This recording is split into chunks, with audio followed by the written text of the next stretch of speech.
যে নারীকে ইসলাম কি দিয়েছে, প্রিয় নবী সাল্লাল্লাহু আলাইহি সাল্লাম কোথায় রেখে গেছে। প্রিয় ভাইরা আমার, নবী করিম সাল্লাল্লাহু আলাইহি সাল্লাম তাকে জিজ্ঞাসা করা হয়েছিল আপনার কাছে সবচেয়ে প্রিয় মানুষ কে, মনুষ্য জগতের সদস্যদের মধ্যে সবচেয়ে প্রিয় লোকটা আপনার কাছে কে? তিনি তাও একজন নারীর কথা বলেছেন, আয়েশা রাদিয়াল্লাহু তাআলা আনহা। তিনি বলেছেন আমার কাছে দুটো জিনিস প্রিয়, তার একটি হলো সালাত নামাজ, আরেকটি হলো সুগন্ধি, আরেকটা হলো তিনটি জিনিস, আরেকটি হলো নারী। এই নারী প্রিয় হওয়ার মানে হলো বাবা এবং মায়ের মধ্যে আমি মাকে প্রায়োরিটি দেই, ভাই এবং বোনকে স্নেহ করার ক্ষেত্রে আমি বোনকে স্নেহ করাটাকে অগ্রাধিকার দেই, ছেলে এবং মেয়ের ক্ষেত্রে মমতা স্নেহের ক্ষেত্রে আমি মেয়েকে অগ্রাধিকার দেই। সব ক্ষেত্রে নারীকে অগ্রাধিকার দেওয়াটা আমার ভালো লাগার মতো একটা বিষয়। প্রিয় ভাইরা আমার, নবী করিম সাল্লাল্লাহু আলাইহি সাল্লাম সেই জাহিলি সমাজের বুকের উপর দাঁড়িয়ে নারীকে তার জীবন সঙ্গী নির্বাচনের শতভাগ অধিকার দিয়েছে। ইসলামী শরিয়াত দৃষ্টিকোণ থেকে কোন নারী তার জীবন সঙ্গী হিসাবে কাকে গ্রহণ করবেন না করবেন এটা একান্তই তার ব্যক্তিগত ব্যাপার। এমনকি ওই নারীর জন্মদাতা বাবা মার জন্য এই রাইট ইসলাম রাখে নাই যে তারা তাকে বাধ্য করবেন অমুককে তোমার বিবাহ করতে হবে। এই অধিকার ইসলাম বাবা মাকেও দেয়।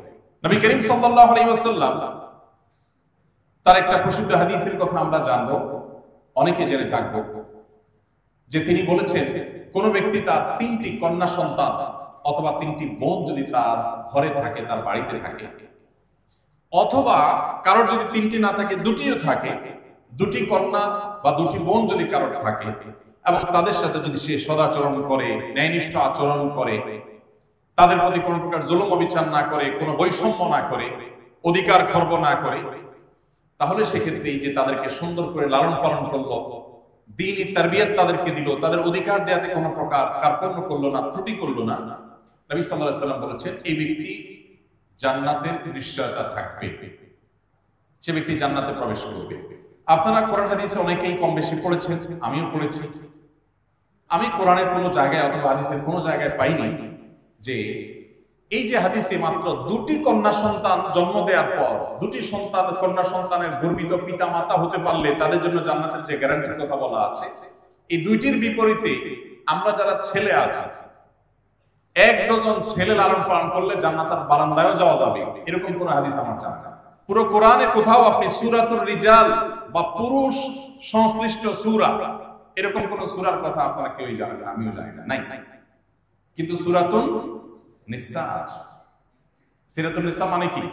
নারী সংশ্লিষ্ট সূরা, এবং এই সূরাটা কোরআনের সবচেয়ে বড় সূরাগুলোর একটা, বহু পৃষ্ঠা ব্যাপী দীর্ঘ আয়তনের সূরা। শুধু এই সূরাই নয়, সূরা তালাক, সূরা তাহরিম, মেয়েদের বিধিবিধানগুলোকে বর্ণনা করার জন্য আল্লাহ তাআলা আরো কয়েকটি সূরা সুনির্দিষ্ট করে রেখেছে। প্রিয় ভাইরা আমার, নবী করিম সাল্লাল্লাহু আলাইহি সাল্লাম নারীদের হজকে জিহাদ বলেছেন, যে আমরা পুরুষরা জিহাদে শামিল হয়ে আল্লাহর সন্তুষ্টি অর্জন যতটা করতে পারবো, নারীরা শুধুমাত্র যদি হজ করতে যায়, নারী হিসাবে হজ করতে যাওয়াটা তার জন্য নানা রকম কষ্টের হয়, অনেক বেশি পরিশ্রম সেখানে থাকে, নারী হিসাবে অনেক সময় তাদের কষ্টের কারণ হয়, পর্দা মেনটেন করতে গিয়ে তাদেরকে এক্সট্রা হ্যাসেল নিতে হয়। এই যে তারা অতিরিক্ত কষ্ট করে, নবী করিম সাল্লাল্লাহু আলাইহি সাল্লাম তার বিনিময়ে তাদের হজকে জিহাদের সমতুল্য বলেছেন, বাট পুরুষদের হজকে জিহাদের সমতুল্য বলা হয়। ঠিক একই ভাবে কোন নারী আল্লাহ রাব্বুল আলামিন কর্তৃক প্রদত্ত প্রাকৃতিক তার যে দায়িত্ব আছে, সন্তান গর্ভে ধারণ করা, সন্তান প্রসব করা, সন্তান গর্ভধারণ করার পর এই কষ্টের পর যদি সন্তান প্রসব করতে গিয়ে কোনো মা মারা যায়, নবী করিম সাল্লাল্লাহু আলাইহি সাল্লাম তার সে মৃত্যুকে শাহাদাতের মৃত্যু হিসেবে উল্লেখ করেছেন। অথচ কোন পুরুষ তার যদি পেশাগত দায়িত্ব পালন করতে গিয়ে মারা যান, তাহলে তার জন্য আলাদা করে শাহাদাতের মর্যাদার কথা কিন্তু বলা হয়। আপনি এভাবে কোরআনে কারীমের পাতায় পাতায়, হাদিসের পাতায় পাতায় দেখবেন যে নারীদের অধিকার নিয়ে নবী করিম সাল্লাল্লাহু আলাইহি সাল্লাম কি করেছেন, কি বলে গেছেন।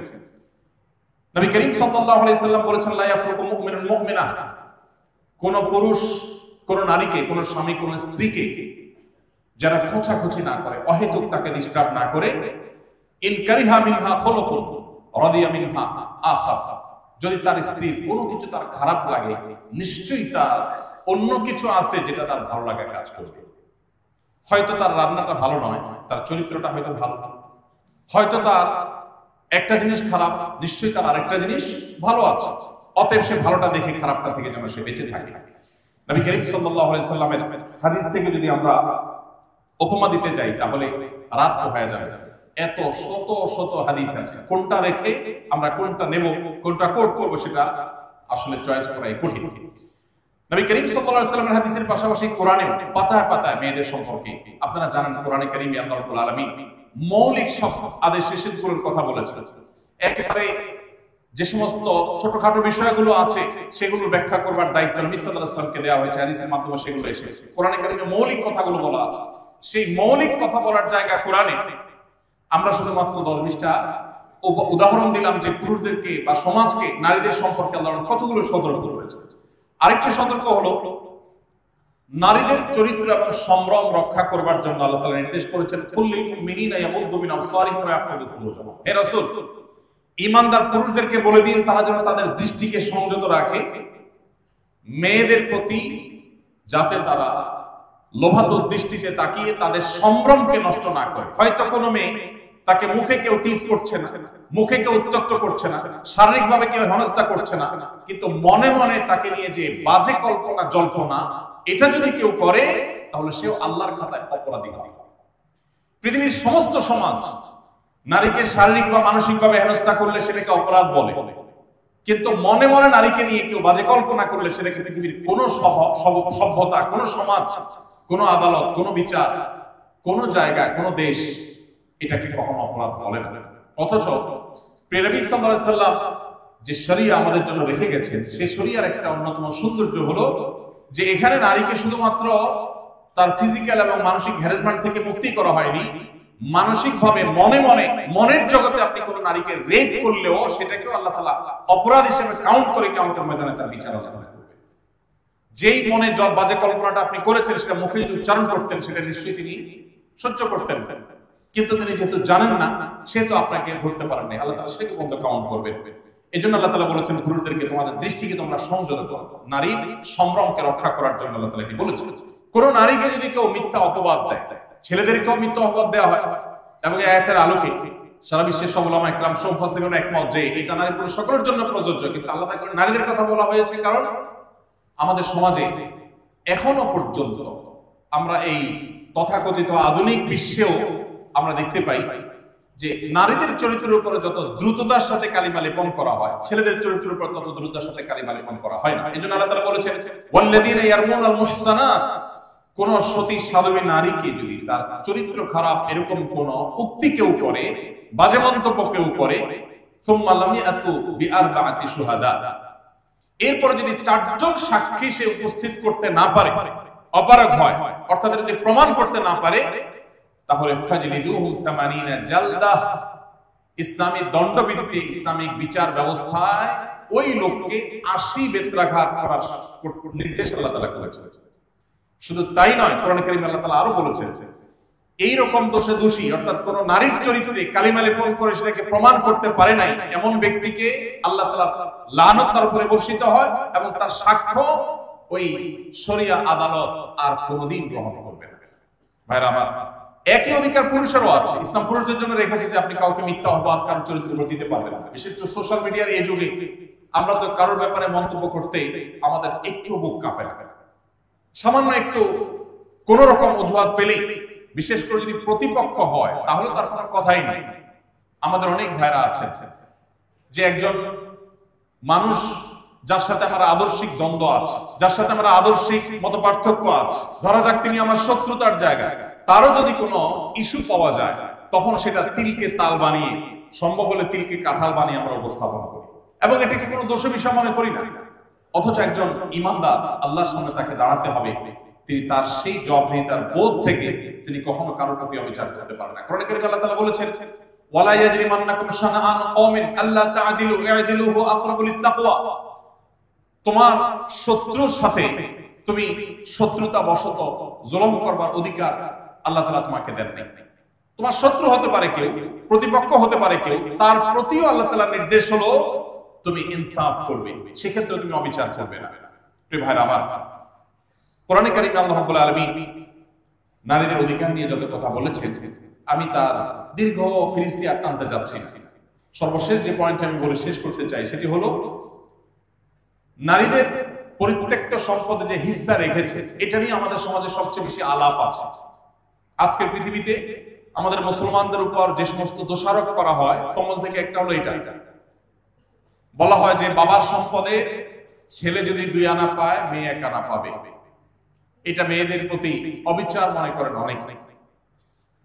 আমরা দেখি মেয়েদেরকে আল্লাহ রাব্বুল আলামিন কোরআনে কারীমে যে হিস্সা দিয়েছেন প্রত্যেকটা সম্পদে, মেয়েরা যখন কন্যা হয় তখন কখনো কখনো বাবার সম্পদের অর্ধেক পায়, আবার বাবা যদি হেবা করেন, দান করে দেন, তাহলে পুরোটাই পেতে পারে। আর যদি 2 এর অধিক কন্যা থাকে কোনো বাবা এবং অন্য কেউ আর ভাই না থাকে, তাহলে সেক্ষেত্রে তারা বাবার সম্পদের 2/3 তারা শুধুমাত্র ওয়ারিস হিসাবে পায়। এছাড়া বাবা জীবদ্দশায় তাদেরকে উপহার উপঢৌক হিসাবে আরো চাইলে দিতে পারে। আর যদি নারী মা হন তাহলে সেক্ষেত্রে কখনো মৃত ব্যক্তির টোটাল সম্পদের 1/3 1/3 অথবা 6 ভাগের 1 ভাগ পেতে পারে। এটা নির্ভর করে যে সন্তানের মা হিসেবে সম্পদ পাচ্ছেন সেই সন্তানের ঘরে সন্তান আছে কিনা। সন্তান থাকলে তখন 6 ভাগের 1 ভাগ, আর কোনো সন্তান না থাকলে, নিজের ছেলের ঘরের বা মেয়ের ঘরে কোনো সন্তান না থাকলে সেই ছেলে বা মেয়ের সম্পদ থেকে 1/3 পর্যন্ত পেতে পারে। তাহলে কন্যা হিসেবে পাচ্ছেন, মা হিসেবে পাচ্ছেন। এবার আসা যাক স্ত্রী হিসেবে স্বামীর সম্পদে। যদি স্বামীর কোনো সন্তান না থাকে তাহলে 4 ভাগের 1 ভাগ টোটাল সম্পদের, আর যদি সন্তান থাকে তাহলে 8 ভাগের 1 ভাগ স্ত্রী হিসাবে পাচ্ছেন। ঠিক একইভাবে বোন হিসাবেও ভাইয়ের সম্পদে একটা নির্দিষ্ট হিস্সা পাওয়ার সুযোগ এবং আপনার অপশন কিন্তু রয়েছে।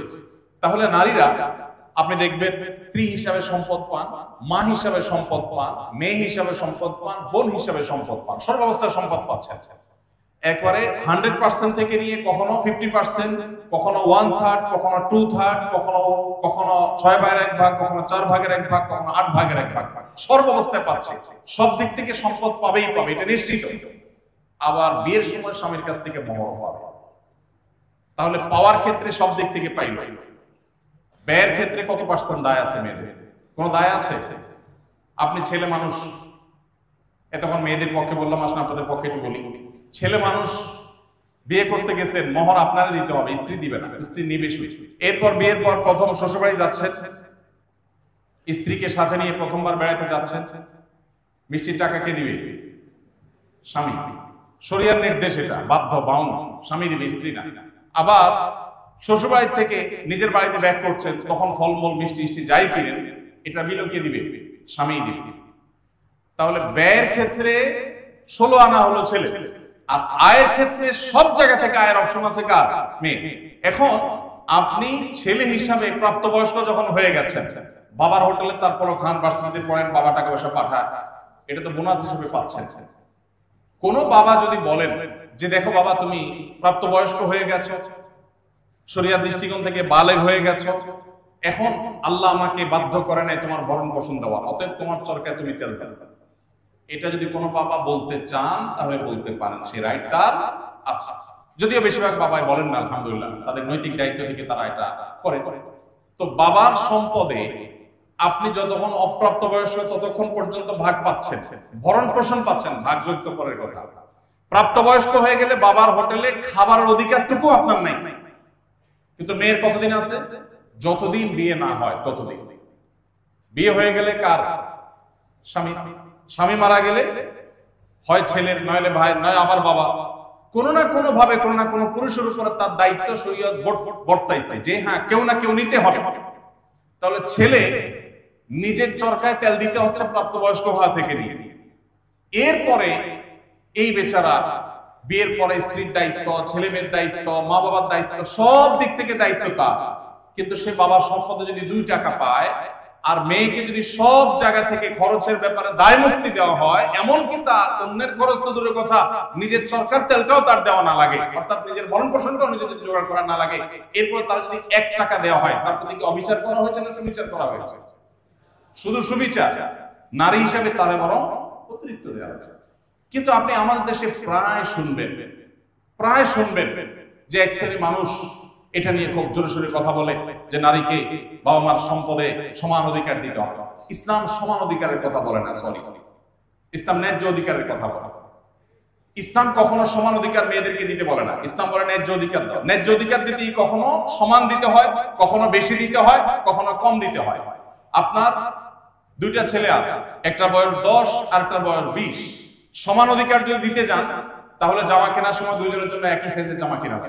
আর যদি ন্যায্য অধিকার দিতে চান তাহলে যার জন্য যেটা অ্যাপ্রোপ্রিয়েট হবে তার জন্য সেই সাইজের জামা কিনবেন। ইসলাম ন্যায্য অধিকার দিতে বলে, সমান অধিকারের কথা বলে না। সমান অধিকার শুনতে অনেক চমকপ্রদ শোনা যায়, কিন্তু এটা বাস্তবতা সস্তা, অন্তঃসার শূন্য, বাস্তবতা বিপরীত। আপনার দুটি ছেলে আছে, একটার গায়ে জ্বর এসেছে 102, আরেকটার গায়ে কোনো জ্বর নাই। সমান অধিকারের দাবি হলো দুজনকে ঠাসা নাপা খাওয়া, আর ন্যায্য অধিকারের দাবি হলো একজনকে কুসুম গরম পানি দিবেন, আরেকজনকে শীতল ঠান্ডা পানি দিবেন। এখন কি ন্যায্য অধিকার দিবেন না সমান অধিকার দিবেন, সিদ্ধান্ত আপনার। ভাইরা আমার, মুসলমানদের উপরে যে আঘাত করা হয় সে আঘাতগুলো একদিক থেকে না, চতুর্দিক থেকে।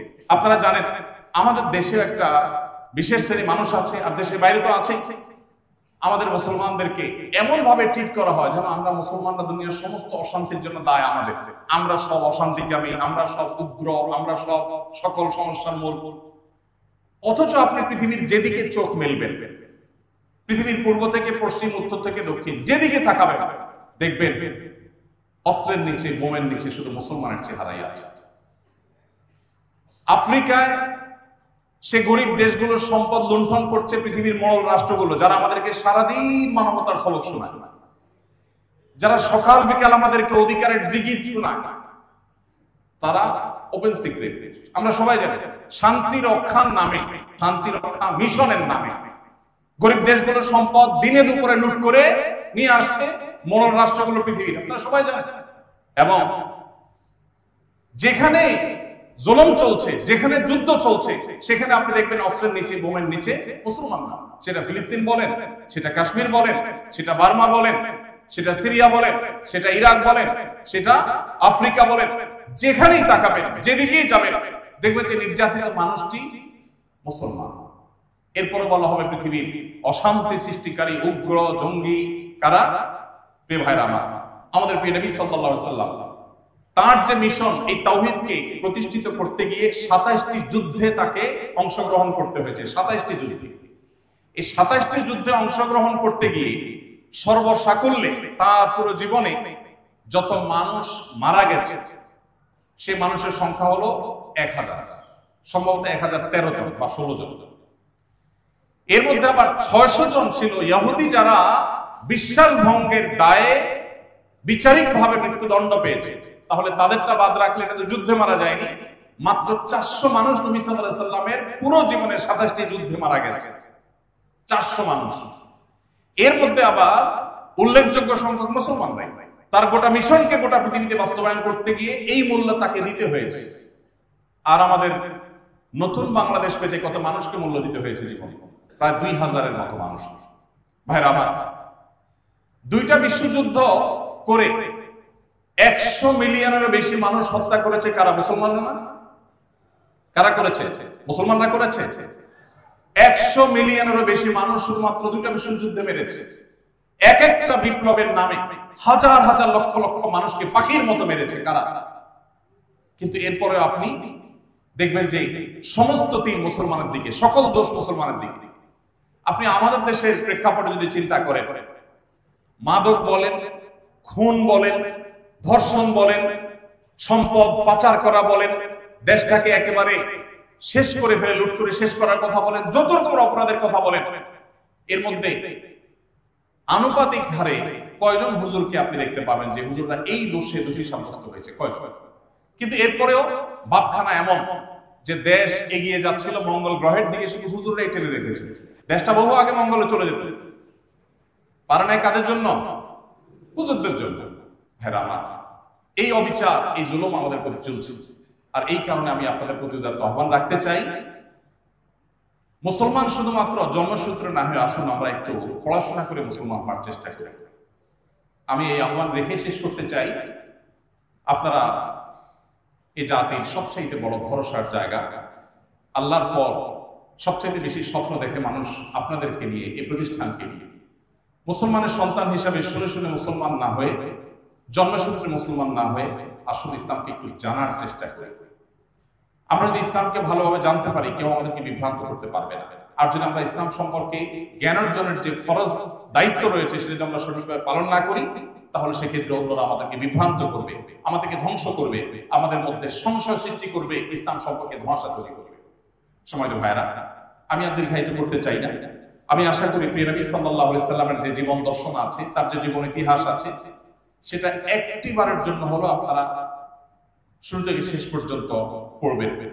যে কোনো সিরাত গ্রন্থ, নবী সাল্লাল্লাহু আলাইহি সাল্লামের পুরো জীবনী, তার আবির্ভাবের পূর্বের বিশ্ব পরিস্থিতি এবং তার 63 বছরের জীবনী এবং তিনি পৃথিবীকে যে পর্যায়ে রেখে চলে গেছেন, তার জীবনটা যদি আপনি একবার শুরু থেকে শেষ পর্যন্ত পড়েন, আমি সব জায়গায় আহ্বান রাখি, আপনাদের কাছেও রাখছি, আমার বিশ্বাস মুসলমান হিসাবে আপনি আপনার ইসলামটাকে অন্যরকম ভাবে অনুভব করবেন। আপনার ভিতরে পরিতৃপ্তি আসবে।